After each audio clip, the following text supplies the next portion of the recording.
Welcome to Andy Staples On3. It is a Sunday night in November following a bunch of really important games.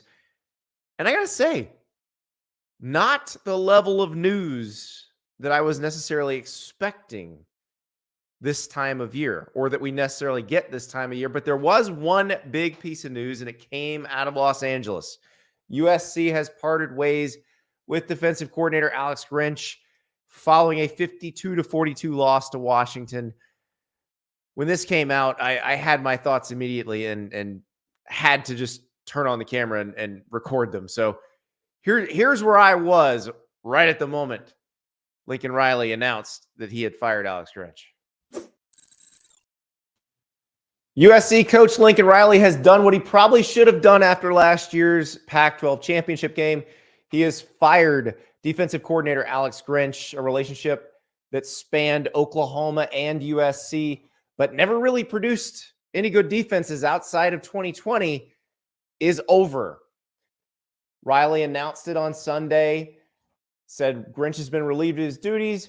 D-line coach Sean Nua and inside linebackers coach Brian Odom will be interim co-defensive coordinators for the rest of the way for the Trojans. And honestly, it can't get much worse than the defense that we've seen so far this year. USC ranked 109th in the nation in yards per play allowed at 6.1, 124th in the nation. There are 133 FBS schools, by the way, in scoring defense with 34.5 points a game. Only one opponent this season has averaged under 5 yards per play. That was Arizona State, which averaged 4.97. So gain another yard and they would have crossed that threshold. They were number 128 in the country in plays of 10 plus yards allowed with 150. To put that in perspective, USC plays Oregon this week. Oregon's defense ranks number 13 in the country in that stat with 97. So less than 2/3 of the total that USC has given up this season. It was just unbelievable after an offseason where USC did some things to upgrade its talent on defense. They get Bear Alexander, the transfer from Georgia, on the D-line, get some freshmen in there who could be pretty good. You know, they beefed up front, but they weren't any better. In fact, they were probably worse. And the same complaints that followed Grinch from Oklahoma followed him to USC. It's trying to use players that are probably too small for their position. I was talking to a former player who watched Grinch closely at Oklahoma and has watched from afar at USC, who said, it feels like Grinch's whole philosophy is to avoid blocks, when sometimes you just have to take on blocks and overcome them. That's what Georgia does, Alabama does, Ohio State does, Michigan does. They try to just bulldoze you at times. USC never did that. USC also had a pretty complicated scheme with some young players, and that led to a lot of players being out of position. Former USC quarterback, Heisman Trophy winner Matt Leinart pointed that out during the loss to Washington on Saturday, talking about how players are seemingly always out of position, same problems week after week, and it doesn't ever seem to get fixed. And that's the problem. Now, Lincoln Riley was told by people around him that Alex Grinch and he needed to part ways after last season, not just for Riley's sake, but for Grinch's sake, because Grinch at one time was a hot name as a defensive coordinator. He did a really good job at Washington State, working opposite Mike Leach. And if you know the history of Mike Leach in the air raid, there weren't a lot of defensive coordinators who could have a scheme that seemed to mesh well with the air raid. Lincoln Riley, obviously a Mike Leach disciple. Remember, Grinch went to Ohio State. He was going to be Ohio State's DC. Instead, he wound up being co-DC with Greg Schiano because Greg Schiano got the Tennessee job. Tennessee fans revolted. Then he didn't have the Tennessee job, and so he wound up staying at Ohio State. They had a weird co-DC relationship. That defense was not very good at Ohio State. And then Grinch goes to Oklahoma. The fool's gold was the 2020 season, which, as we learn, not much of that season really should count for anything in terms of trying to establish a pattern, because they were better. They were much better, especially at the end of that season. They went and destroyed Florida in the Cotton Bowl. it looked like they were turning a corner defensively. But then in 2021, right back to the same old, same old. 2022 at USC, that defense cost them against Utah in the regular season and just collapsed against Utah in the Pac-12 championship game, and then collapsed again against Tulane in the Cotton Bowl. So at this point, USC has now wasted 2 years with Caleb Williams, a Heisman Trophy winning season last year, where had the defense played even halfway decent against Utah in the Pac-12 championship game, USC probably would have made the college football playoff, would have won a conference title. This year, even an adequate defense would have USC still in the mix probably for a Pac-12 title. But you saw a shootout against Washington where they just couldn't compete. Now they're going to go play Oregon, a team that actually does play very good defense most of the time, but also has a very explosive offense. And I'll be curious to see what happens, because one of the complaints about the Grinch defense is that it's too complex. USC still has really good players. They have very good athletes.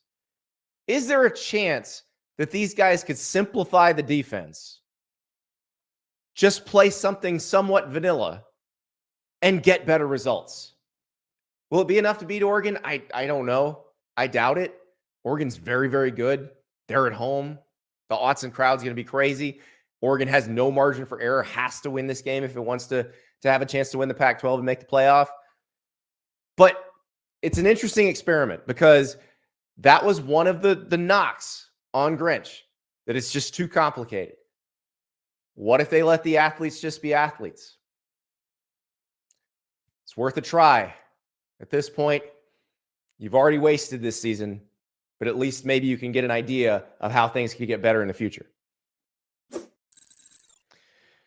So the other piece of this is that Lincoln Riley has to decide that he wants to run a program that has a good defense. He has to be unwilling to accept mediocrity on defense, or, well, less than mediocrity if you want to talk about the last couple of defenses that they've had. And he has to be willing to practice in a way that will allow the defense to be good. And people ask, what do you mean by that? Basically, you got to be willing to give the defense equal time to the offensive practice, but also you got to be willing to hit, which means your offensive players will get hit, because the defensive players need to practice tackling so they can tackle on game day. And if anybody doesn't remember how the tackling part goes, go back and watch last year's Pac-12 title game. Watch some of the broken tackles. Well, I mean, go watch the Washington game. Watch all the broken tackles. It's a philosophy. It's a whole program philosophy. If you go to a Georgia practice in November, they're still hitting. They still want to make sure they know how to hit. Ohio State, that was a knock on them. Well, they look more physical. Michigan, they've been physical the whole time. Alabama, physical the whole time. A.B. Bailey asks in the chat, he finally fired Grinch about freaking time. Why did he hang on to him so long? Again, Lincoln Riley has shown a propensity for accepting less than ideal results on defense. And I think it's an oversimplification to say all he cares about is the offense, but he needs to care more about the defense. He's always going to be good on offense. He's a great play caller, great play designer, great teacher of quarterbacks. That's not going to be the problem, ever. You got to find somebody who can instill the right attitude in your defense. Plus, you got to find somebody who can recruit the way you need to recruit going into the league you're going into. Because I still think that Lincoln Riley left Oklahoma because he wanted no part of the SEC. He didn't want to try to recruit in the SEC. Because to win in the SEC, you have to be great on both lines of scrimmage. You have to recruit top 100 players on both sides of the line of scrimmage. Lincoln Riley doesn't do that. Hasn't done that. Maybe they'll start doing that. You can do that at USC for sure, but you can also do that at Oklahoma, as Brent Venables is showing right now. So they've got to upgrade the talent, because the league they're going into, Ohio State, Michigan, Penn State, are going to have monsters up front. Oregon will continue to have monsters up front and will still be in your league. Washington occasionally has monsters up front. So you got to figure that out. And you got to hire somebody and let them do their job and give them enough resources at practice and let them be physical if they want to be physical, because that's how you win national championships. If that is your goal, that's how you do it. Now, I'm assuming that Lincoln Riley was briefed when he took the USC job that the Big Ten operation was underway. But I will tell you, you could have won the Pac-12 most years without having that level of defense, without having that level of line play on both sides of the line of scrimmage. So maybe that's what he thought he was going to get. But it's not going to work where he's going. So he has to be better. So DCs who interview for this job, ask hard questions. What's practice schedule going to look like? How often are we going to be able to hit? Can we practice tackling? Can we be live? These are legitimate questions. And if you don't like the answers, don't do it, because the result may be something that looks like what we've seen this year. It's amazing because they're so good offensively that they just turn a blind eye to the problems on defense is shocking. But maybe now there's a chance for a solution. We will see how much Lincoln Riley actually cares about putting together a complete program that can compete for the national title. We will see what he does. This will be a good test for Lincoln Riley. Next up, a list that does not include USC. We thought it would at this point. During the preseason, we figured this USC be on this list right now. But no, we're going to the resume rankings. This is the ranking that does not include any preseason hype, no reputation. It's all based on what you've done this year. As we said early in the season, it's gonna look weird for a while. It's gonna swing wildly. And by the end, it would start to look like the other polls.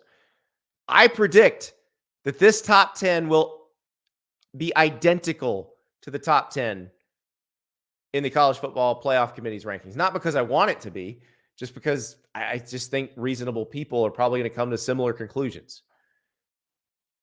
Number 1, still Ohio State.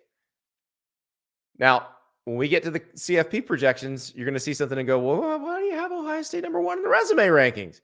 Because right now, best collection of wins, played the best so far, looked the best with good wins. The Notre Dame win a little lost luster with the loss to Clemson by Notre Dame, but the Penn State win's still very nice. But you've got Michigan going to play Penn State this week, so we'll have a comparison point, and obviously they're going to play each other, Michigan and Ohio State, in 3 weeks. And then you've got Georgia that just played Missouri and is about to play Ole Miss. Their wins are getting better. And that's why I've got Georgia number 2 now. I moved Georgia up because Missouri's their best win of the season so far.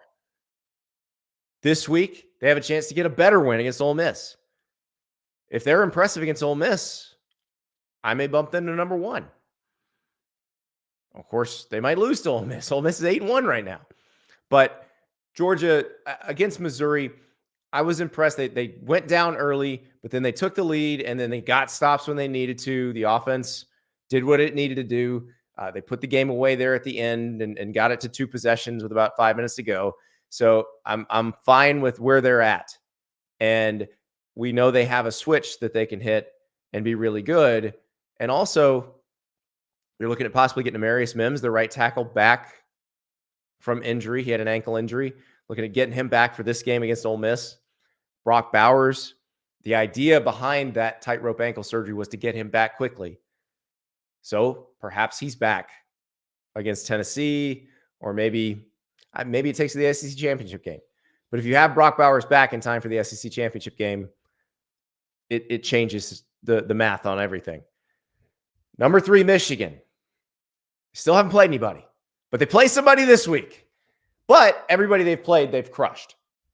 Say what you want about what's going on off the field. I don't know that matters at this point. Whatever will happen will happen. If there's the Big Ten makes a disciplinary decision or doesn't and punts it to the NCAA, it doesn't matter. This team probably is going to be good no matter what. And this team's going to play. They're not going to come out and say this team's not playing. So we will see when they play Penn State, what does this offense look like against an elite defense? Now, Penn State's offense is not very good. So I would think that Michigan should keep the score down pretty low and not have to blow up and score a ton on Penn State's defense. But one never knows. Drew Aller looked pretty good against Maryland. So perhaps we get a really good game in Happy Valley. Remember, if it's in Ann Arbor, Penn State gets blown out. That's just, they get blown out in Ann Arbor. I don't know why. But they do seem to have a chance when they play at home. We'll see. If Michigan steamrolls them, maybe Michigan's number 1 next week. Number 4, Florida State. Seminoles beat Pittsburgh 24-7 without their 2 best receivers, Keon Coleman and Johnny Wilson. Jordan Travis continues to be excellent. Defense did what it needed to do. Pittsburgh's not very good offensively, but that's okay. Florida State is probably going to cruise to the ACC championship game. We were looking at this week's game against Miami as the big one, as the one that would be the real test for the Seminoles, but Miami seems to have fallen off pretty badly. They just lost 20-6 to NC State. And I don't know that Florida State will beat Miami as badly as they did last year, because that was just an utter humiliation. But Florida State looks considerably better. Number 5, Washington. They won their shootout at USC, but it does not get any easier for the Huskies. They're going to have to earn that undefeated spot if they want to have that going into the Pac-12 championship game. They get Utah this week, Oregon State next week. It's going to be very hard for them to stay undefeated. But the good news is they beat Oregon, which gives them that mulligan, and that allows them to have a loss and still be in playoff contention too. That's the thing. If Washington drops one between now and the Pac-12 championship game, I would think under most circumstances, the winner of a 1-loss Oregon versus 1-loss Washington is still going to the college football playoff, because there should be some chaos everywhere else. But we'll see. Number 6, Oregon. The Ducks keep smashing people. Since they lost to Washington, that's all they've done is smash people. They killed Cal this weekend. They get USC this weekend. So what USC does defensively against the Ducks will be interesting. We know USC should be able to score a little bit on Oregon.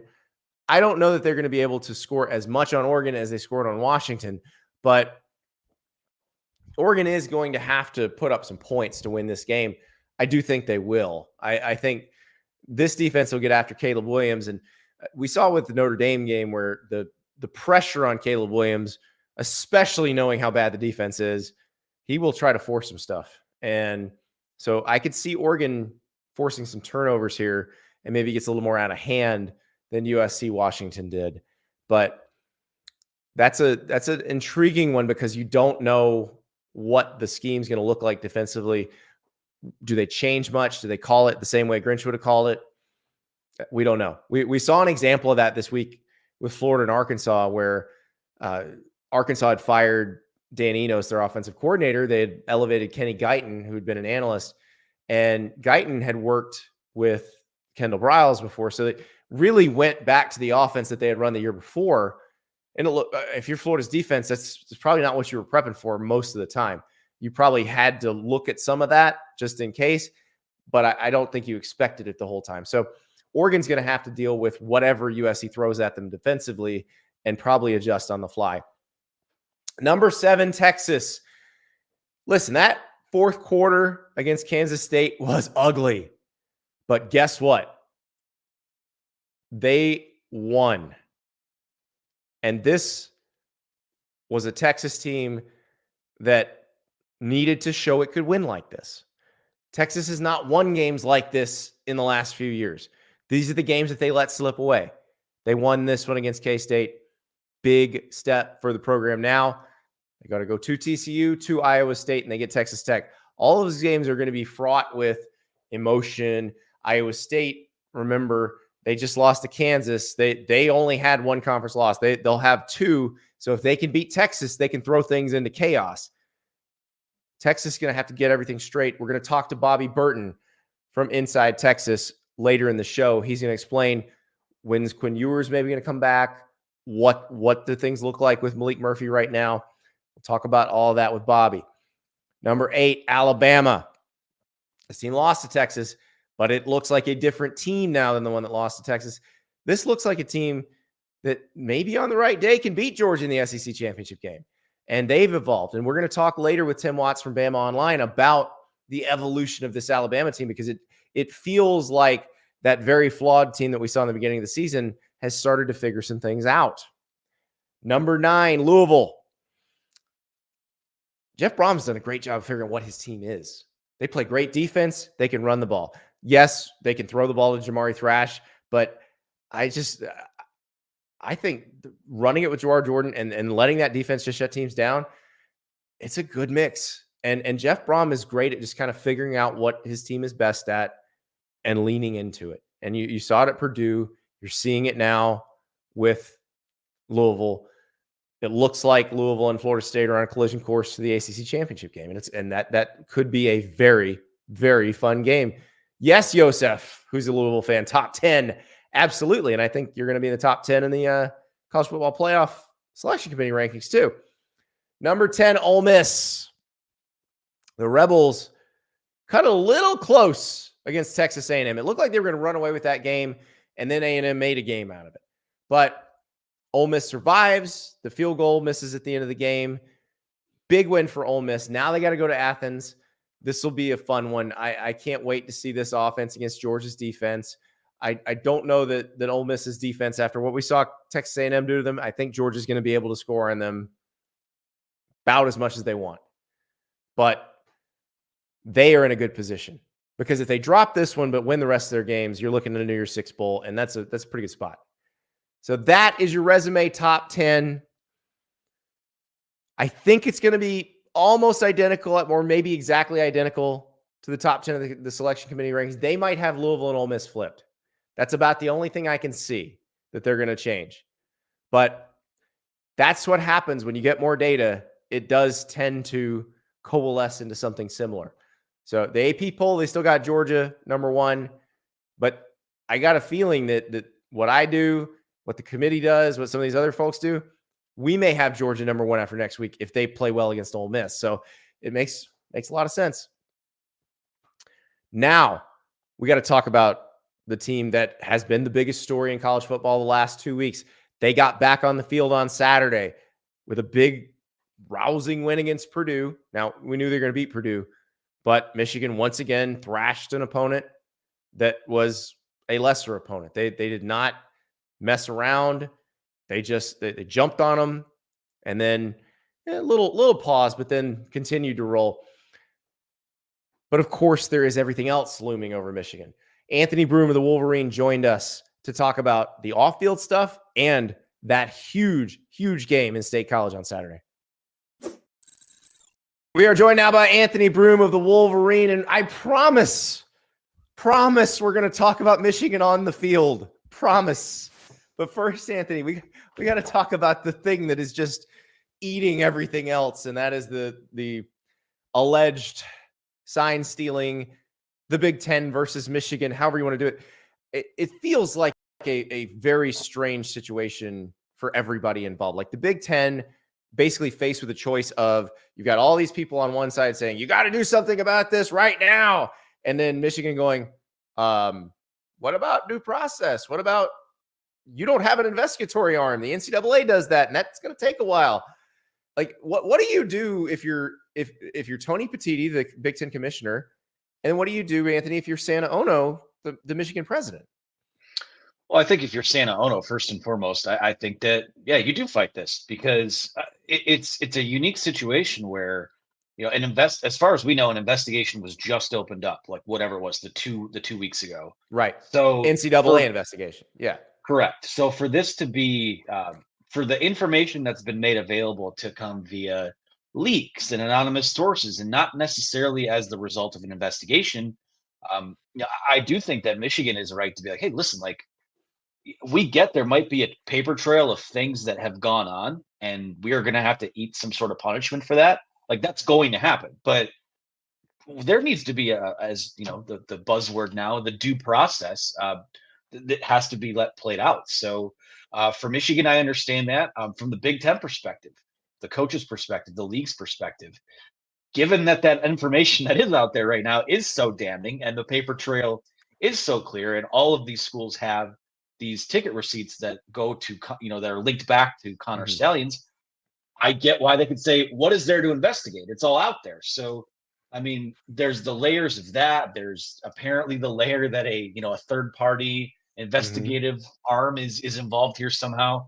I mean, from the day that this came out, you're starting to think, wow, well, this could be a pretty fascinating 30 for 30. Now it's starting to feel like the 6-part docu-series. I was gonna say, you're naming multiple parts to this thing because it does have so many legs and tentacles and all various extremities. But so yeah, and then like the Big Ten situation, just reading the tea leaves based on what you guys reported at the Wolverine and talking to people, it feels like the Big Ten was trying to get Michigan to do something itself. Like that they considered that the cleanest way because they don't have to put themselves out there at that point.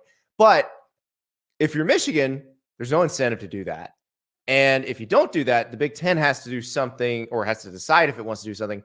And what Tony Petitti is allowed to do by the bylaws, he can issue maximum 2-game suspension to someone. They can do more, but that would require the joint executive committee to say yes, which Michigan has representation on. Not sure they'd be cool with that.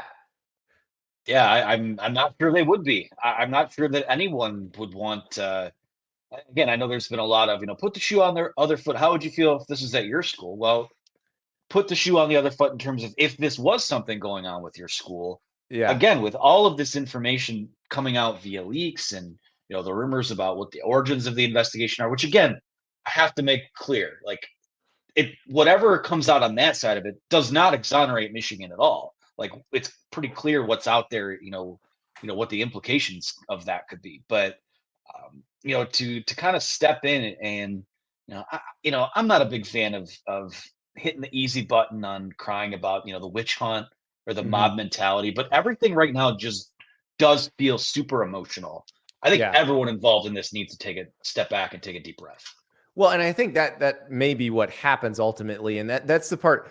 I don't think people understand the dynamics here. And I think that's a bigger part of it too. Like if this were Indiana, or if this were the SEC and Vanderbilt, for example, the team or the school owes a lot more to the conference than the conference owes to the school. But because it's Michigan, and it would be the same thing if it were Ohio State, or if it were Alabama, or if it were Texas and the Big 12 before the SEC now.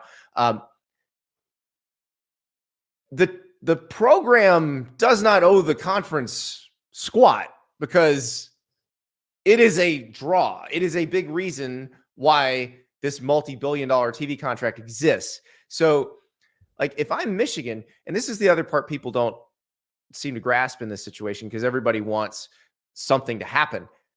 But if you're Santa Ono, your job is to satisfy the people of Michigan, your constituents, not the Big Ten's constituents.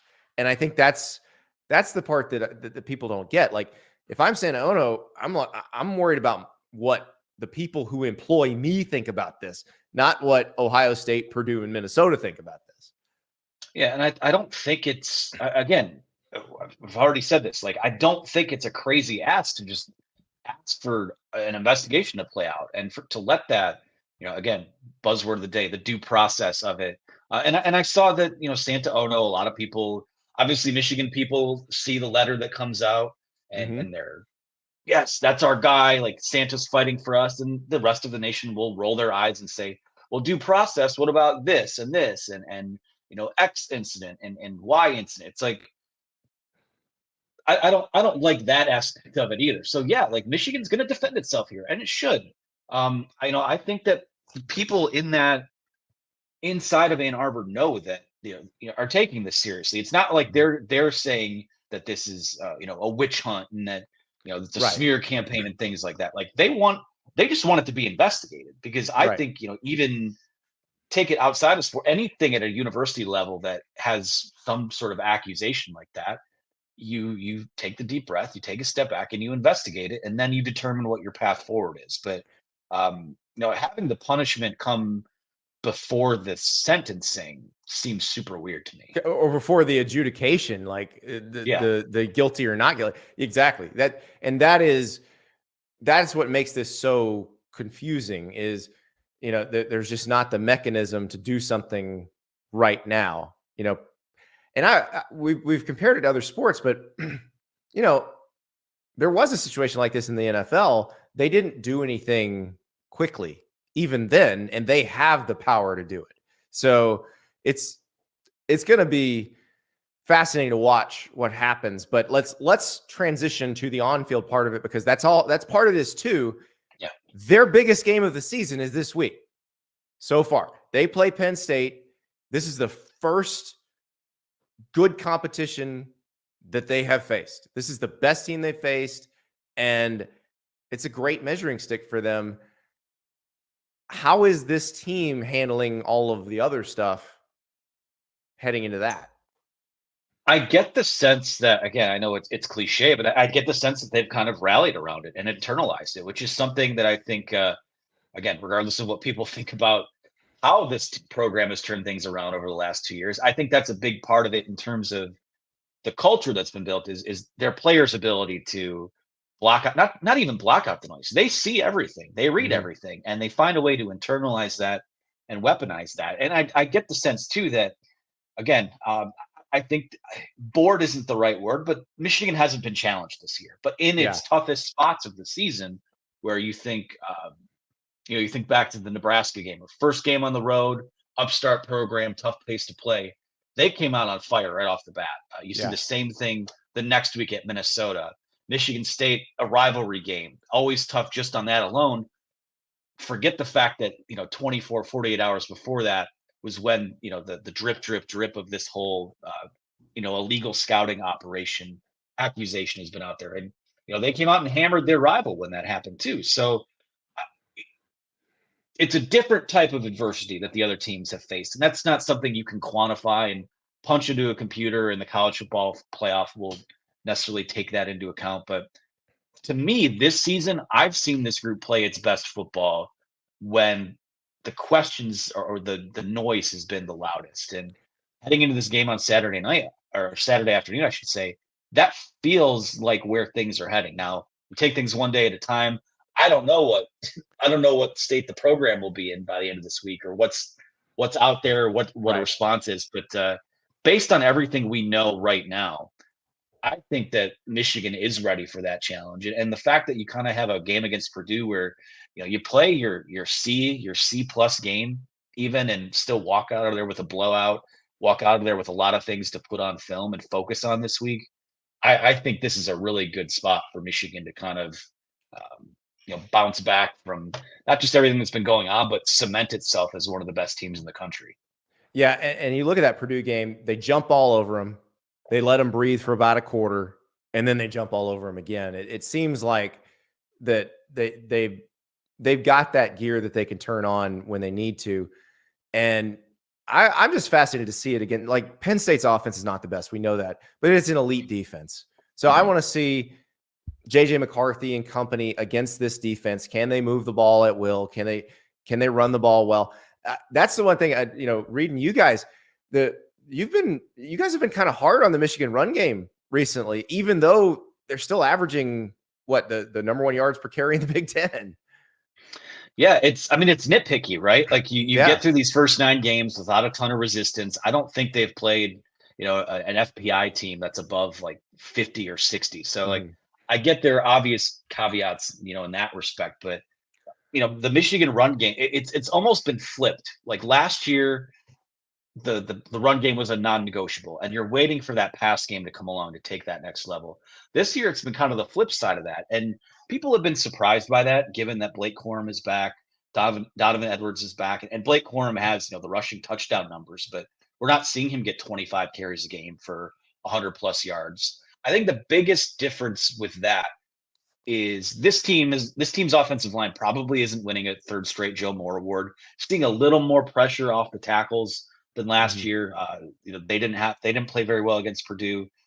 Again, you go back and watch some of the game film of Michigan's offensive lines these last 2 years, and some would argue this would even sort of offset the implications of how much of an advantage they would have had scouting. But they had guys that Michigan's backs were running through these running lanes that you could drive a Dodge Ram through. And Right. that type of push to me hasn't been there yet this year. And maybe it emerges, in the pressure cooker of the next few weeks, but through 9 weeks, it's clearly not the strength of the team right now. But I'm not out on the idea that they could have a big, stretch run here.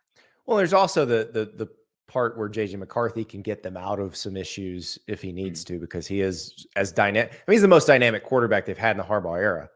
Oh yeah, without question. And I think it's JJ, it's the improvisation. I think that they've been a lot more creative with some of their run plays this year too. I mean, you see a guy like Samaj Morgan, a true freshman, scoring on a rushing attempt. That was a beautifully designed play too, and you saw. I mean, you saw that sort of develop slowly, and you're like, wow, okay, there's nothing anybody can do about this.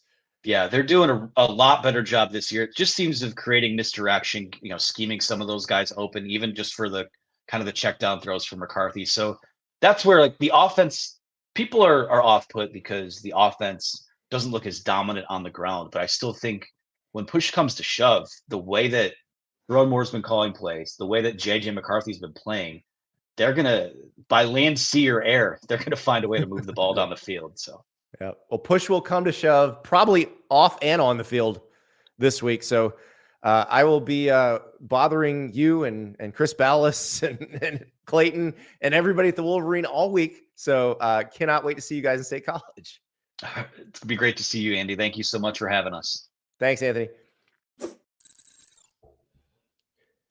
That is Anthony Broome from the Wolverine. And just going to be a big week for Michigan. We don't know what's going to happen. You've got, the Big Ten. You've got Michigan. They're at loggerheads. You also have the biggest game of the year so far for Michigan. It is going to be a wild week for the Wolverines. Before we get to our college football playoff and New Year's Six projections, I got to tell you about Prize Picks. Prize Picks is the largest independently owned daily fantasy sports platform in North America. It is also the most fun. I had a blast this weekend playing Prize Picks. Not the way I thought I would, though. I thought I had a slam dunk, easy one. So the way you do it, first you download the app, use the code Andy. They will match your first deposit up to $100. You pick 2 or more squares, and a square would say, okay, here's what we think Jaden Daniels is going to throw for against Alabama. And in this case, it's 283.5 yards. And you have to pick more or less. And so I said, this thing's going to be a shootout. Jaden Daniels, more than 283.5. Jalen Milroe, more than 237.5. They both threw for 219. Nothing. Got nothing on that one. But I had another one where I really like the ones where you can have the quarterbacks combined passing, rushing, receiving TDs, and it's a combo of quarterbacks. So I did Bo Nix and JJ McCarthy more than 4.5, Caleb Williams and Jaden Daniels more than 5.5, and then threw in a receiver one with Rome Odunze from Washington and Malik Neighbors from LSU, more than 205.5 receiving yards. I also had Marvin Harrison Jr. and Evan Stewart, but it's interesting how Prize Picks does this. So Evan Stewart was a late scratch for the Ole Miss game. He's a Texas A&M receiver. The way they handle that is if he doesn't play, instead of just invalidating you or you just lose, you revert to a three pick play. Well, I won that one because all the other 3 hit. So $50 turned into $250. And that is what you do at Prize Picks. In fact, you can make up to 25 times your money if you play it right. So go to Prize Picks, download that app, use the code Andy. They will match your first deposit up to $100. It's a lot of fun. They've got the NFL, NBA, cricket, League of Legends. They got gaming. It's if you can play it, you can play it on Prize Picks. So go to get the app, use that code Andy, get that deposit match. All right, let us talk about our projections for the college football playoff, because we've talked about that resume ranking. And so this kind of feeds into it, but this is different. This is what we think is going to happen with the games that haven't been played yet. So right now, I'm still thinking the Pac-12 cannibalizes itself. We've seen the Big 12 start to cannibalize itself. Now, Texas still has a chance, but they're going to have to get through TCU and Iowa State. They're going to have to win the Big 12 title game. I still think there's a chance 2 Big 10 teams make it. So right now, I've got in the Sugar Bowl, number 1 Georgia versus number 4 Ohio State. And basically that means I think Ohio State is going to keep winning until they lose to Michigan, and that Michigan's going to win out, because I got Michigan at number 2 in the Rose Bowl against number 3 Florida State, which means I think Florida State wins the rest of its games, goes in as a 13-0 number 3 seed. That, of course, means that the Pac-12 gets left out. The Big 12 gets left out. It's not going to make people happy. But 12-team playoffs coming next year. So this is possible. Now, we could see something crazy happen. Like if Michigan goes and loses to Penn State this weekend, that changes everything, because all of a sudden it's a 3-team race in the Big Ten East. And the winner of that's probably still going to win the Big Ten. But that would change the math on everything. I don't think if Ohio State beats Michigan that Michigan gets in necessarily over a 1-loss conference champ, because Michigan's non-conference schedule is not that good. Ohio State at least has that Notre Dame win that kind of buoys the Buckeyes. So how would the rest of it look? I've got Louisville versus Alabama in the Orange Bowl. Remember, you got to have an ACC team in the Orange Bowl. Florida State, the champion, is already in the playoff, so Louisville gets that spot. Then the next highest ranked SEC team is the other team you have to take, so that's where Alabama goes in. This one I had a third SEC team in, so I've got Ole Miss in the Peach Bowl against Oregon. I think that'd be a fun game. I would really enjoy watching that game. Fiesta Bowl, Washington and Tulane. This is where Air Force had been. Air Force lost to Army. Now, I don't know that Air Force would have mattered if it had been undefeated, because last week when the committee rankings came out, Tulane was ahead of Air Force, even though Air Force was still undefeated. Remember, Tulane lost to Ole Miss. Tulane barely survived East Carolina this week, but I think as long as Tulane keeps winning and they win the American, they're going to get the spot of the highest ranked Group of 5 champ. And in the Cotton Bowl, I got Texas and Penn State. That also would be a very fun game. But I know if you're like me, you'd be more satisfied if these were playoff teams. And they will be next year. And tomorrow night, we'll do the hypothetical of what if there were a 12-team playoff this year, because we do need to talk about that, because this would be a blast. This would be a great 12-team playoff. But alas, it is not time for that yet. There are only 4 spots. If you'd asked me about 5 weeks ago, I'd have said Alabama not really in for one of those 4 spots. But now, if you ask me, the Crimson Tide got a shot.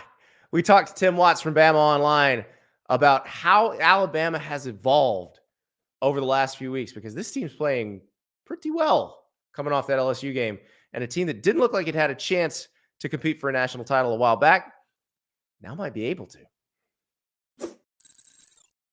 Tim Watts from BamaOnline. He says I only bring him on after they lose or after they struggle. Well, we're breaking tendencies today, because Alabama looked very good against LSU. Nick Saban called it the best team win of the year so far.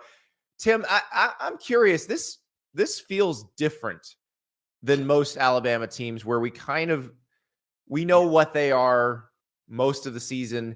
I don't remember seeing an Alabama team evolve like this. 2015 maybe, but this still feels like a less perfect version of that. Yeah, it does. I mean, one of the things I was looking forward to this season, we almost always know what Alabama is when they walk into a season. This team, there was a lot of uncertainty. You had a new offensive coordinator, a new defensive coordinator. You had a new quarterback, after, quite the discussion of that position. So didn't really know what to expect.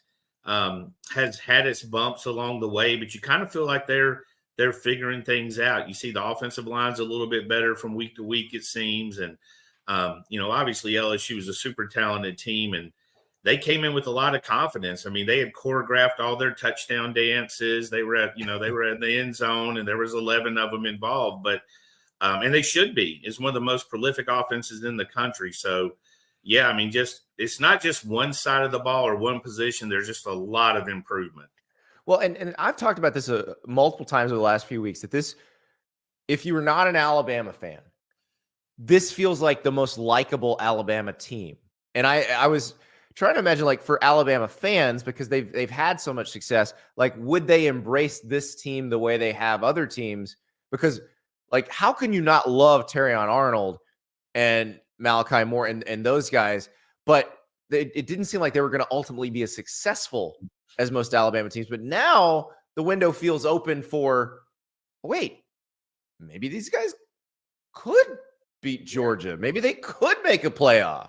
To me, I still think I said this early on. It was a team that was a work in progress. We'll know what they are completely at the end of the season, but I do think it's a game by game team. You know what I mean? You head to Kentucky, you head to Auburn. There's still a lot of stuff they've got to deal with. They've had really good run at home. They played some good teams. I mean, Texas is a top 10 team.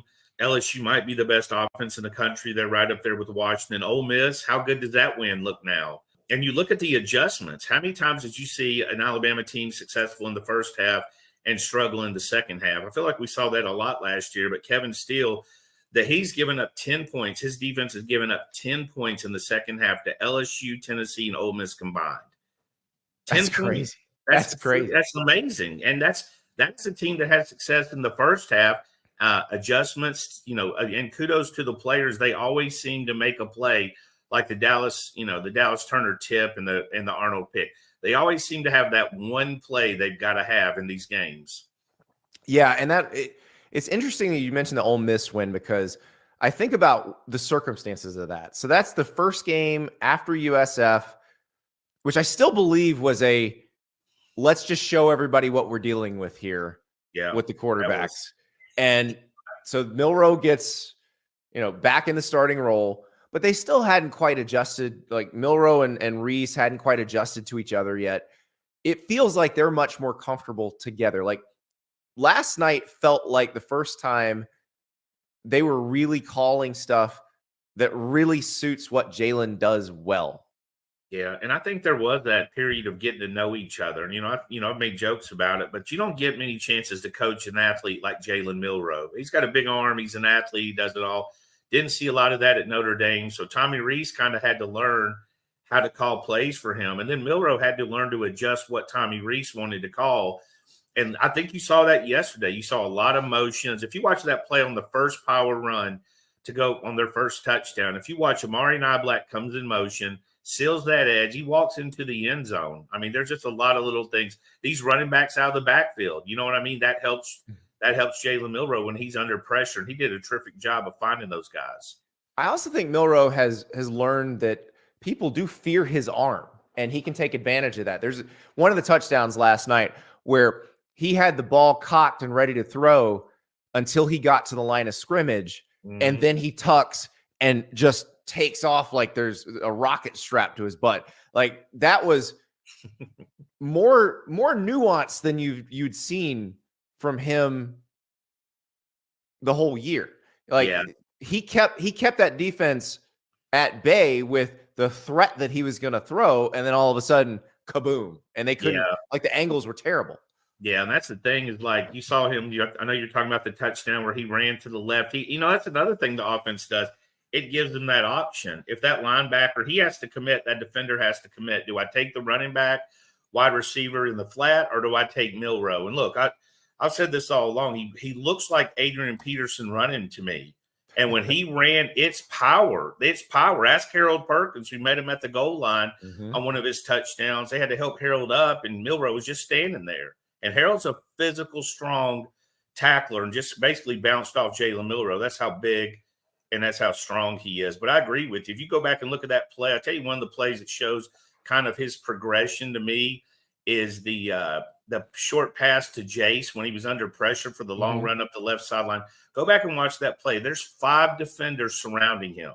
He is pinned in on the corner. Now, Jace had the great football IQ of leaking out, holding up his hand like a guy wide open, and he found him. But I mean, that was a great, and he didn't panic. He did a good job. But you go back to that likability of this team. I think when you look at Alabama's team last year, what did you think of Bryce? You thought of Will. You know what I mean? 2 superstars, top 5 guys, great human beings, great prospects, and great players. This year, you kind of just got like an even kill. Whoever your favorite player is on that team. I mean, look at Proctor. Proctor has been thrown in the fire and has steadily improved this entire season. So there's so many like little mini stories going on with this team that you've got to love. Well, okay, let's talk about the offensive line too, because I also think the improvement of Milroe has making those guys look better. Because we tend to blame the offensive line for any sack. Yeah, it's not always the case, and I felt like early in the season there were times when Milroe was kind of walking himself into sacks. Sure, it does not feel like he's doing that nearly as often anymore. No, you know what he's doing? He's stepping into that pocket. The offensive line is often creating that pocket. So when that pressure, they're pushing pressure to the edge. So if you drop back out, you're no longer in a safe space, right? You step into that pocket. And it's not natural if you think about it to step in between 5 defenders. It is natural to step out against that. So again, that's showing his progression, being more comfortable. And you saw him do that several times last night. But I agree. Offensive line, it was a lot of guys. I mean, they were dominating the front. You saw, I mentioned Amari Knobloch's block. Robbie Oots had some great blocks, especially clearing up that middle. But, I mean, Jaden Roberts, Tyler, Seth, Latham and Proctor, I thought they did a fantastic job. Yeah, and they're going to get tested by Kentucky. Like, Deion Walker's one of the best D linemen in the country. Sure. J.J. Weaver's tough to deal with on the edge. They will probably get a much better test from Kentucky than they got from LSU at that spot. But I also feel like Kentucky is a good warm-up for Georgia because they're kind of a Georgia light. Yeah, they don't have the same talent as Georgia, obviously. Hey, Georgia was in a good day. Missouri, I tell you what, I mean, I don't want to get on a tangent. Missouri's a good football team. Missouri's a good football team, and that was a good test for Georgia yesterday. But, yeah, I agree. I mean, you're going against that defense, you're kind of getting a taste of what Georgia's going to bring down the road. I think it's going to be similar to what Auburn tries to do as well. I mean, LSU made this simple. We're not letting him beat us deep. And any deep ball he threw was double coverage. Okay, so it was, hey, we're going to see if he can beat us in the middle of the field or with his legs, and he can. And Jalen Milroe might not want to be labeled as a running quarterback, but I'm definitely calling him a quarterback who can run. There's no doubt. Like, I'm not saying he's just he's not Tommy Frazier running the option, because he can throw the ball too. But, man, when he runs, when he tucks, and a lot of that was just improvised scrambles. I mean, I would not have wanted to have been a defensive coordinator against either of those quarterbacks yesterday. It was just, you couldn't really win. If you brought pressure, you're one-on-one with some great receivers, you're short on the back end. If you didn't, and I know I saw the reaction and got the text going, Spy Daniels. I'm like, dude, it's not that easy. I mean, they were trying to spy him. It really depends on whether you get caught inside the tackle box or outside the tackle box, and Daniels just kills you by going the other direction. LSU was trying to do the same thing with Milroe. It's hard. Those are not normal. Those are not normal athletes. They're both hard to tackle. They're both creative with the way they run. So I did get a lot of spy him. I'm like, they're trying. The spot's just not as good as this. So, Tim, I'm curious. You cover recruiting all through the Southeast and deal with basically national recruiting, and so you see the politics of all of this. I do want to ask you about another team. A&M loses to Ole Miss yesterday. It was not a terrible loss. Like, they missed a field goal at the end. Like, they fought. They didn't get dominated. But as someone who has covered the building of a dynasty, and that's what A&M wanted. They wanted to be competitive in the SEC and for the national title. What do you do with Jimbo? Like, what do you do? Yeah, I mean, it comes down to simply, I don't think that's working. I don't think that's a fit. I mean, Jimbo kind of went out FSU, was kind of limping to the finish line. He's had a few moments at Texas A&M, but if I'm a Texas A&M booster, they put a lot of money into that program. They put a lot of money into the NIL and the recruiting. I mean, it wasn't just Nick Saban saying they bought a whole class, and they did. They did, it's not illegal. I still hear people saying they dropped the bag. It's a direct deposit. There's no, right. There's right. no chip bag on the. There's a 1099 involved. Yeah, like there's paperwork. Yes, man. There's no gym bag on the front porch. Just ate blue chips. So so I'm not judging them for that, but they went out and they got a ton of kids, best class ever. Most of them left. There's just a lot of problems doing with that. But I will say, I don't think now Texas A&M is not a bad football team to me. Yeah. I think they're a good football team. I think, like you said, they're competitive. They were competitive with Alabama, competitive with Ole Miss, who's a top 10 team. But I just don't think that what they want, their investment, I don't think the juice is worth the squeeze at this point. So I think you follow Mark Davis with the Raiders, right? You pay $85 million to do a coaching change, and you go try to get your guy. I had an agent in the coaching world, who represents coaches, tell me that this was a few weeks ago. Josh McDaniels won't get fired with the Raiders. They would owe him $51 million. And then when he got fired, my mind immediately shifted to Texas A&M. I was like, oh, well, somebody will do it. So, well, I think if you get your coach, I think I don't think Mike Shula was doing a terrible job at Alabama, but when you looked at the fact you thought you could get a Nick Saban, you have to make that upgrade. Texas A&M's, when you're talking strictly football, and I know the SEC fans aren't used to a lot of the stuff that goes with the program, but when you look at them strictly talking football, they've got everything that Texas has. And you can see Texas. They got everything that Alabama has and LSU has and Georgia has. Like they could be that. They probably got a little bit more when it comes to the NIL. I think they've got some guys that desperately want to win. When you look at Alabama, you look at the SEC, Alabama, Auburn, all these teams have won in the last decade or so. They've all got a national championship. They've all had success. Texas A&M's been a while. So I think they're extremely hungry. I think it's similar to Texas, but there's got to be some frustrations there. You brought in Petrino. You thought he had all the answers. And again, they did lose their starting quarterback, but they just can't get over whatever hump. Yeah. They just can't really get over that hump right now. It's amazing. So, I feel like I got to ask everybody that because I know it sounds crazy in my mind, the idea of paying $76 million, but it's a lot of money next year, the year after that, the year after that, and the year after that. So it's going to be a lot of money no matter what. They might feel he's close to flipping this thing around. It's hard to know what I know that rich, powerful people usually are rich and powerful for a reason, and they're used to getting their way. And again, Texas A&M's not a terrible team. They've had some moments of a couple of flips here and there. They won a couple of big ball games, but college football is just not for the meek. I'm going to say this. Yeah. They can sit here and there's not going to be many easy wins. I looked up yesterday in the early games, there's like 5 game-winning or game-tying field goals going on at once. Yes. 4 TVs pulled out. I'm like, what the heck is going on? You had all those games. Texas, we got a coach going for it 4th and 4. We had a bananas game. So enjoy every win your team gets, man. Enjoy them all. And maybe that's why Nick Saban is enjoying these so much. He may be blowing blood vessels, yelling, but he seems to be smiling and laughing after games a lot more often now. So I think he likes this team. I think the recruiting's done well for Alabama. I felt that with last year's class. It's always, Nick Saban's career from a media standpoint is when is he leaving? When is he leaving? When is he leaving? When is he retiring? When is he retiring? When is he retiring? That's what we've dealt with. One rumor after another.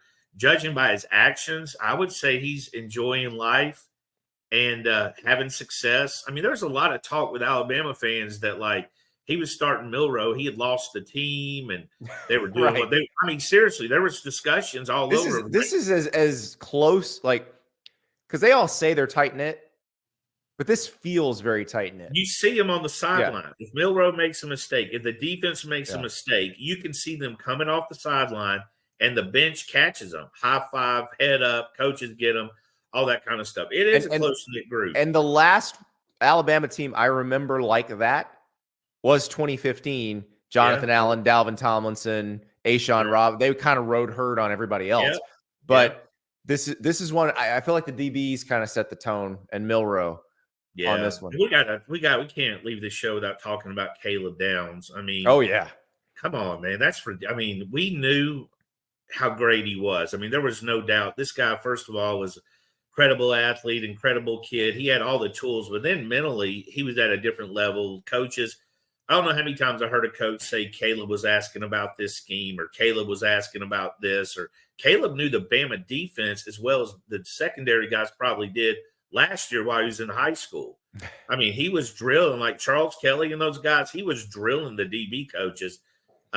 But just unbelievable. I think he should be a consideration for an All-American, first-team All-American myself, not just freshman. He's been phenomenal. One of my board posters just said he's the first freshman in Alabama history to have 10 tackles in 3 games. So, wow. That's a mouthful with the defense that's been at Alabama under Saban. Oh yeah. Well, I'm excited to see what this team can be the rest of the way, because they are evolving before our eyes, and it's been fun to watch. Tim, thank you so much. Always, man. Appreciate it. Anytime, Andy.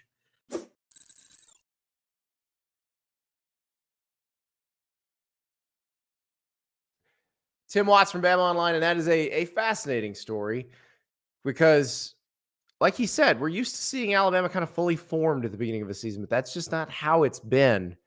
And another thing, it's not fully formed when it comes out the lines each week. So our friends at FanDuel put out the lines on Sunday for this week's games, and already some interesting moves and an epic Rutgers Iowa total.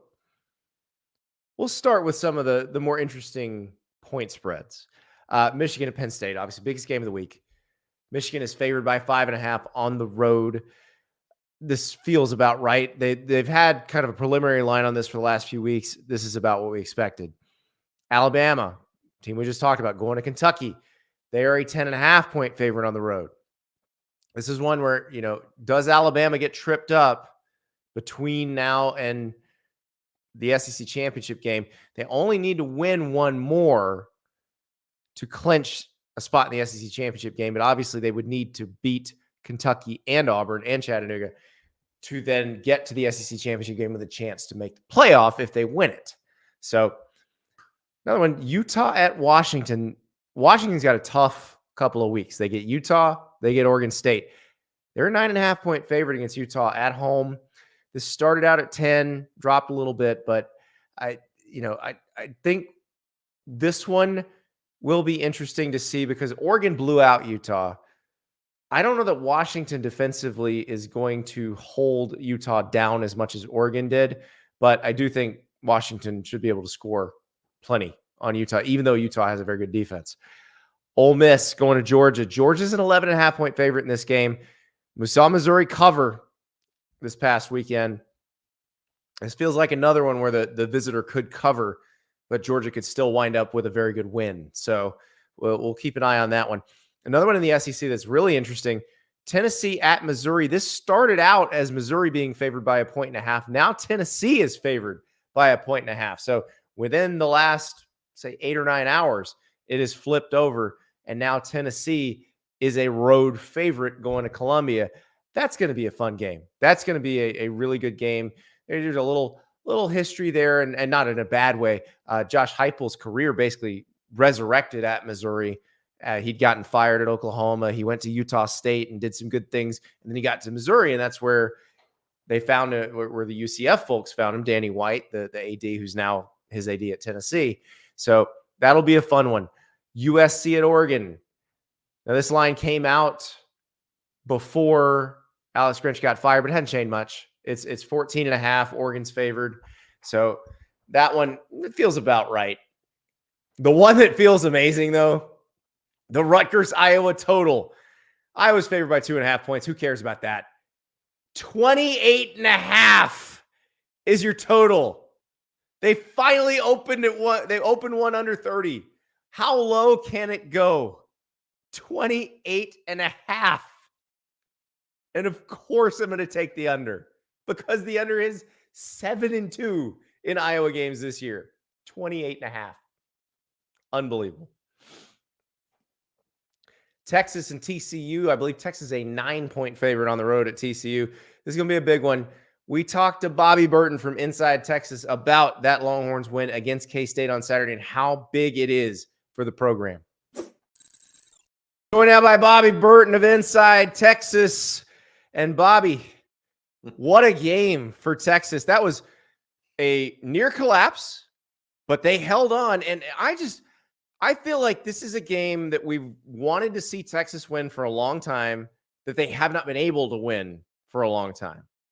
Andy, you're not wrong. I think myself and 100,000 other people in DKR on Saturday needed a defibrillator by the end of that one. It was back and forth. Texas jumped out to a huge lead, 27-7 at one point, and Kansas State came roaring back, scored a touchdown, and then on consecutive possessions, Texas turned it over inside their own 30-yard line. Immediate scores by the Wildcats, and all of a sudden it's a tie ball game thanks to a missed extra point. And it looked like a game that was well in hand for the Longhorns, and then the fourth quarter happened and crazy stuff. Yeah, it was interesting because Malik Murphy, who's the backup quarterback who's playing in place of Quinn Ewers, looked amazing for a quarter. And then K-State takes that extra player out of the box, says, we'll let you run for whatever you want to run for, but this dude's got to beat us with his arm. And boy, it changed everything. It absolutely did. That's a great description of what exactly happened. He was 7-9 out of the gate, 150 or so. The rest of the way, he averaged roughly 3 yards per pass, which, as you and I know, that's just not winning football. But K-State, credit them. They hung around there. Texas also got a punt blocked. So it wasn't just Malik Murphy. Jonathan Brooks, who is having a potential All-American season at Texas right now, the running back, he put the ball on the carpet for the first time really in a long time too. So it wasn't just a Malik Murphy situation. It looked like the whole team was imploding. But back to your initial point, Andy, you mentioned this. You said this is a game that Texas normally might lose, right? Because they haven't been there. They're turning the corner a little bit. They're 8-1. Steve Sarkisian's 14-4 in his last 18 games. They're becoming a winning team and a winning program. A lot of that has to do with personnel, of course, but it's interesting. It's very interesting because it's what they needed to get past. You got to be able to win the games you're supposed to win, and this is one that they were favored, but only slightly. Kansas State came in as one of the hottest teams in the country, and you knew you'd get the counterpunch at some point from K-State. And Texas did not play its best game. Like, if you look at what the score should have been, I mean, it's 27-7. It probably should have been 41-7 at that point. Texas didn't play its best, and it still beat a good team. And I feel like that is a big step that they've needed to take for a little while. With its backup quarterback. Yeah. I mean, Texas won this game with its backup quarterback. And you're right. K-State, we talked about, was hot. Their last two games in the Big 12, they had won 82-3, a combined score. And so they were super hot. And you know what, though? I mean, I think Texas right now has the best defensive line in the Big 12, Andy. They shut down the K-State run game. This suffocated it. Listening to Will Howard post-game, he's like, we gave up trying to run. Yeah. And so, Tavondre Sweat was unstoppable yesterday. Just absolutely unstoppable. Absolutely. I mean, he's earning money. I mean, I talked to somebody inside the building yesterday about that. And, he is literally at this point in time pushing himself into a potential first-round grade. And this is a guy that probably would have been a 5th to 7th round pick a year ago. Right. And so he's moving that direction. They also have Byron Murphy's having a great year as well. That defensive front really made the Wildcats pay on Saturday and didn't allow a top 5 rushing offense in Kansas State to even get started. I think they had 39 yards rushing total. Yeah. It was the first game without 100 all season. So it was interesting. And now you look at Texas's situation, and obviously it was a scoreboard watching day in the Big 12 because you had Kansas beat Iowa State, which knocked Iowa State out of that first place tie. And then whoever won Bedlam was going to be tied with Texas, and it was Oklahoma State, which I'm sure makes all the Texas fans very, very happy. So now they're in a situation where if they hold serve, they're playing for the Big 12 title, a potential playoff berth, all of that good stuff. But we saw what can happen at the end of that game. They've got to avoid that. So how do they avoid that against TCU and against Iowa State and Texas Tech? Turnovers. I mean, really, if Texas turned the ball over 3 times, a couple of really bad ones. The Malik Murphy interception gave K-State the ball at the 12-yard line. I also think they need to start finishing drives. Texas, they've had some issues in the red zone that are well documented. They tried to go for it again inside, I think it was the 11-yard line this time instead of inside the 10. It came up, had a play malfunction on them and didn't score. And so Steve Sarkisian's got to start getting in the end zone on some of these drives. But I'm telling you now, and Sark has been talking about this, not only is the team resilient, Andy, they've also been versatile. They've won games with defense. They've won it with offense. They've won it with special teams. And they're starting to show off some depth. They started a redshirt freshman offensive lineman on Saturday. It was his first extended action of the year. He came in for a guy that's going to be all Big 12. And they had no sacks, right? Yeah. Texas gave up no sacks in that game. And so their depth is being tested right now. And, they're coming through with pretty flying colors, I would say. I mean, it's just my thought on the Big 12 as a whole right now, to your greater point is, look, Oklahoma State, what a tremendous coaching job by Mike Gundy. I'm not so sure he didn't self-sabotage early in the year, trying 3 different quarterbacks. Once he's gone to Alan Bowman, he's been terrific. Colin Oliver's been a revelation of sorts for them. But I mean, I will say this: the non-pass interference call on Drake Stoops was, look, you could be a Texas fan and say, "My God, that's pass interference." It happened to Texas too with Xavier Worthy twice. The Big 12 leaves a lot to be desired in officiating, in my personal opinion. But I look at it, and Oklahoma State has I don't want to say a cakewalk, but if you look at their schedule, it's about as easy as it can be. Yeah. You and I are on the same page. You and I, we're of one mind there. Texas is a little bit different. At TCU, at Iowa State, back-to-back, finish with Texas Tech. Those are 3 quasi-talented, quasi-good teams. You don't know what you're necessarily going to get that given Saturday from those opponents. But add in the fact that Malik Murphy's turning the ball over like he is, and we don't know when Quinn Ewers is coming back or what the timeline might be. That it's there's a little I don't want to say trepidation. I guess trepidation is the right word about fans. So that Oklahoma State schedule, for those who don't know, at UCF, at Houston, BYU, all new to the Big 12 teams. None of the new to the Big 12 teams have been good in Big 12 play this year. Basically, most of their wins are against one another. They're not beating the established Big 12 teams. So we'll see what happens with that. But you mentioned Quinn Ewers. He's got the AC joint injury. That's one of those that is a weird one in terms of healing time, and everybody's different. When do you think he might be back? I think it's possible he's back against TCU. Okay. I think it's possible. He was throwing in practice last week. Now, what does that really mean, right? I mean, was he throwing was he throwing 10-yard passes, or was he throwing 25-yard passes? Was he stepping into it, or was he just I mean, you know exactly what I'm talking about there. Yeah. We don't know. And I will say this: I would not be surprised if someone like Arch Manning, if Quinn Ewers can't go, if Steve Sarkisian doesn't look at Arch Manning at some point during that game against TCU, because Malik Murphy had 2 interceptions on Saturday, probably should have had 4. I mean, they were in and out of K-State defenders' hands 2 other times. And so it's a precarious situation for Texas right now.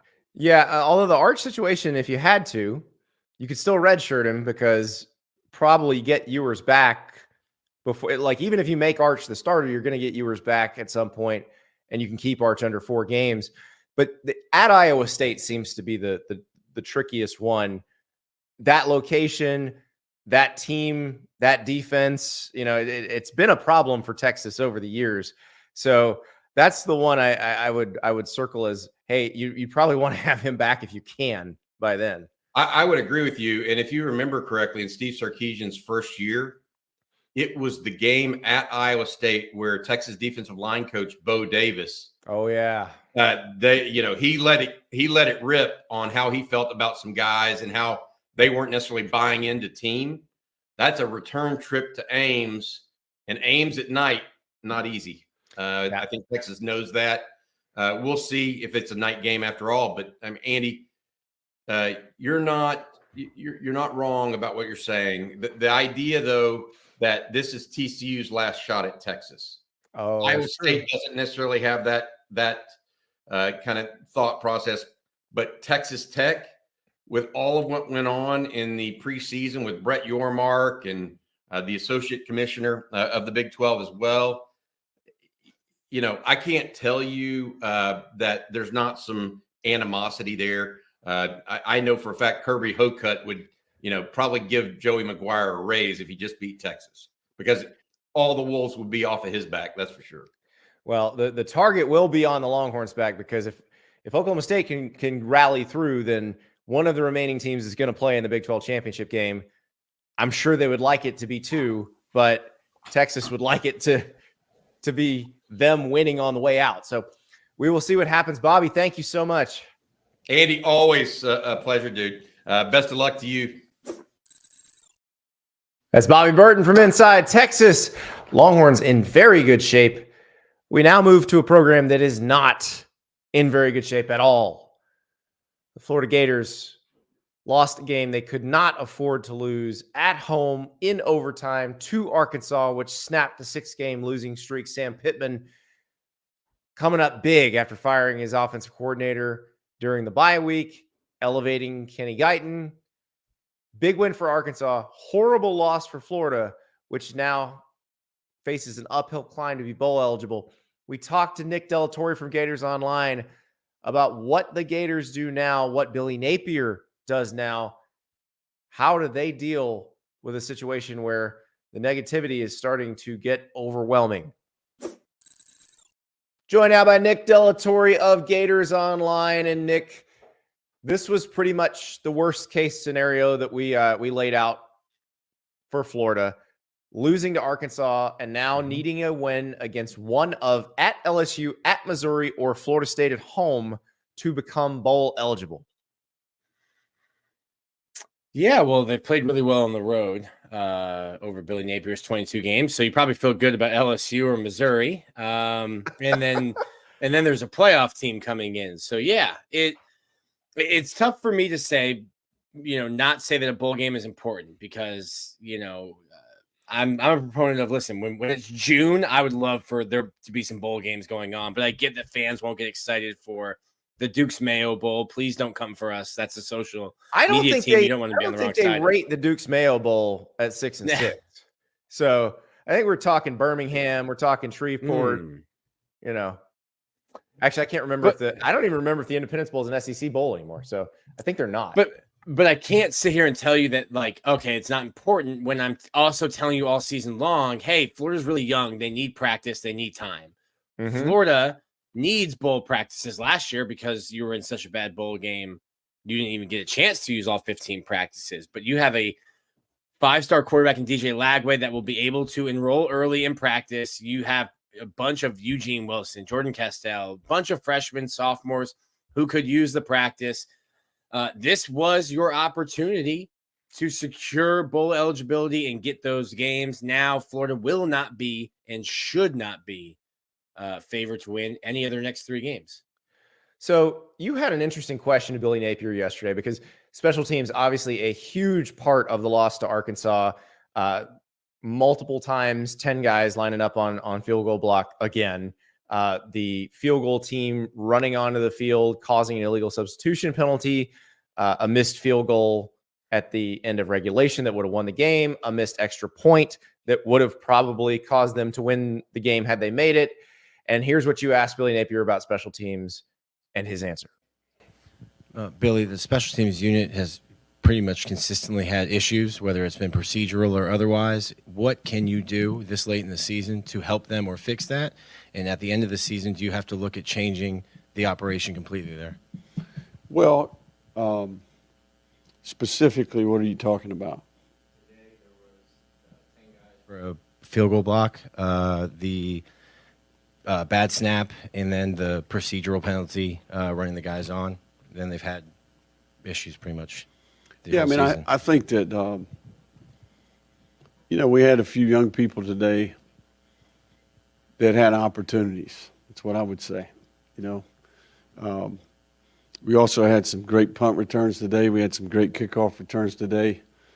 We covered kicks and punts well today. I think it's important here, and one of the things that I respect about our team, there's a lot of blame to be spread out, and in this game in particular, I think we're going to look back at all parts of our team. Every single thing that we do gets evaluated, right? When we make mistakes that have nothing to do with the opponent, those are the things that we specifically try to correct, right? So there's no question what you're talking about is part of our process. And ultimately it comes down to doing the best you can do for the players, right? We have a responsibility to do the best we can do for the players. So, there are things on offense and defense that we can do well today as well. So it's all under evaluation. And I think in particular for me, things that have nothing to do with the opponent, those are the things that you need to get fixed. If this were an episode of Seinfeld, that would be the big word salad, Nick. Because he keeps talking about stuff that has nothing to do with the opponent, and that's what you need to fix. That's what you were asking. You were asking, why haven't you fixed this yet? And they haven't. Yeah, he caught me off guard with, what specifically? And I was like, today or the entire season? Well, how much time do we have? Yeah, the list you gave was pretty thorough. And then you're like, well, would you like me to go back through the other games? Yeah, I was just like, I can come better prepared on Monday. You have to help the players. Is hiring an on-field coach helping the players? When you're saying, and I don't think this was Billy Neighbors' intention, but when you're saying we had a player think he heard a word and that signaled him to run on the field and they ran on the field. Well, then my question, follow-up to that would be, the play before you had a timeout and then you ran. So who's your coach for special teams to be in the offensive huddle to say, hey, if we get a first down, the clock stops, and then this is what we're going to do? You don't have a coach. You have a graduate assistant and an analyst who can't, by the letter of the law, coach on the field. I was going to say, can I make a cynical point here? Yep. The cynical part of me says the whole that there's a player in charge of that signal and all that. Well, you have to say that because you can't say there's an analyst in charge of it. Yes. But it's to put the players in the best position. Are you doing that? And listen, you should have good punt coverage. You should have good kick coverage. Right. You should also have 11 people on the field goal block team. That would help. Every time. That would help. What about 11 different jersey numbers on the field at the same time? They seem to have gotten that part. I think most Pee Wee teams do as well. It was perplexing to me, his response of, clutching my pearls. Whatever do you mean special teams problems? So, well, and that's the issue. He seems to have lost the PR battle here, which, look, if you're not winning, you're going to lose the PR battle. But at a certain point, you just got to be like, our young players are playing pretty well. Like Eugene Wilson was great yesterday, but they seem to not understand that they're not inspiring any confidence. But I am wondering, what can he say? Because that's part of what I think is the issue is he can't come out and say, I'm going to hire an offensive coordinator to call the plays next year. I'm going to hire a special teams coach. We're probably not going to have 2 offensive line coaches. He can't say any of that right now. Yeah. You can say, yes, we are evaluating it. We think it's been a rough patch, and that kind of leads you down the direction. We think this has been a weakness and we will evaluate that. Yeah. You're not saying, hey, we're firing people. Heads are rolling, but you're saying, yes, I acknowledge what the fans, it lets the fans know, hey, we hear you. We also agree with you, and we will make those changes. And instead, I think, if I'm the PR, if I'm Billy's PR guy, we're leaving that press conference and I'm saying, hey man, we did not do well there. We talked about what we learned from having people speak to us in practice after losing to a team that was 2-6. That's not what people wanted to hear at that moment, whether it's true or not. And I think it is true. You hope that they learned something from that, but I'm not talking about that at a podium to a group of angry fans minutes after losing a game. So I don't think it was a great press conference in terms of answers. He doesn't really give great press conferences, but like you said, it doesn't matter if you're winning games. They're just not winning games. 11-11 after 22. It's just not cutting it. So he can't say, and like you said, Eddie, he won't say, I'm firing myself as play caller and we'll figure it out. But those are moves that you have to make, and you have to be critical after the season. I was reading your message board at GatorsOnline, and I will say it seems like the fan base is pretty understanding of the situation, because there's not a lot of just fire Billy stuff out there, because they realistically can't. So $32 million buyout, 50% of it due up front. So unless you got $16 million in cash laying around, and then you've got the added part of, at what point do you stop just running on the treadmill of fire the coach, fire the coach, fire the coach, fire the coach? Well, firing him this year would be super cool, because then you'd be paying Dan Mullen and Billy and your new coach. So you'd be paying 3 coaches at the same time, 2 of them not to coach your team. I don't think Billy is in danger of being fired. And I think, credit to our message board, we've been championing all year, whether Billy liked my question or not. We've been championing all year. The best players on this team have been brought in by this coaching staff. And it takes time, and you're going to have to be patient. There's going to be growing pains. And like I said on the show the last time I was here, knowing that there's growing pains doesn't make the growing pains feel good real time. And I don't think losing to Arkansas is one of the expected growing pains. No. Florida fans were ready for. No, an Arkansas team that just lost 7-3 to Mississippi State. Now, granted, they made an offensive coordinator change, and it worked out better for them. But this was the one they were supposed to win. This is the one we kind of circled as, if they lose this one, that's a big problem. And there are some excuses, which people will call them.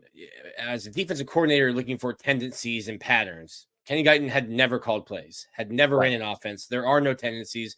There are no patterns. I said before the game, you're going to have to adjust in game, maybe even come out with just a base defense and have to adjust and figure things out. They did not. Arkansas had 481 yards. If you're looking for a pattern from the guy who doesn't have a history, perhaps he'll try to do what his players do best. And that's kind of what he did. He's like, KJ Jefferson is very big and runs fast. Maybe I'll let him run the ball. Yeah, and I guess you could have gone back to Briles, and he coached under Briles. What did Arkansas's offense look like under that? To me, it was like Herman Boone and Remember the Titans. It was like, hey, we've got 6 plays. We're just going to run them, give them time. They work like Novocaine. And it was like, hey, we have a gigantic quarterback who's big, strong, and fast. Let's run him. Oh, and by the way, we get an All-American level running back. Yes, that Rocket Sanders return was the other thing. And then Florida had injuries on the D line. Like the perfect storm was brewing. You could feel it. But it doesn't make it any less frustrating. But I just wonder, what can Florida do? What can Billy Napier and company do these next few weeks? Because they're going to LSU. Now they might not see Jaden Daniels. We don't know about that. If Doug Nussmeier's son beats the I didn't Florida think about this. Gators. Oh boy. If Doug Nussmeier's son beats the Florida Gators, it might break the fan base. You might actually hope for Jaden Daniels to play. Hadn't thought about that. Garrett Nussmeier, son of former offensive coordinator at Florida, Doug Nussmeier, under Jim McElwain. Wow. Boy. The psychic hits just keep coming. There's never a dull moment covering the Florida Gators, Andy. Nick, we'll talk again soon. That's Nick Torre from GatorsOnline. Yeah, a lot of what Ron Zook liked to call noise in the system with Florida. They are heading to LSU. We'll see if they do wind up facing a Garrett Nussmeier-led LSU team. What does that mean for LSU? What does that mean for Jaden Daniels' Heisman candidacy? We'll find all that out. It is going to be another action-packed week. Who knows what Monday will bring? But I suspect there's going to be some news, and we've got some picks. Our friend Max Olson from The Athletic will join us as our special guest picker. Got that juicy 28.5. Rutgers, Iowa, baby. I can't wait. What a week this is going to be.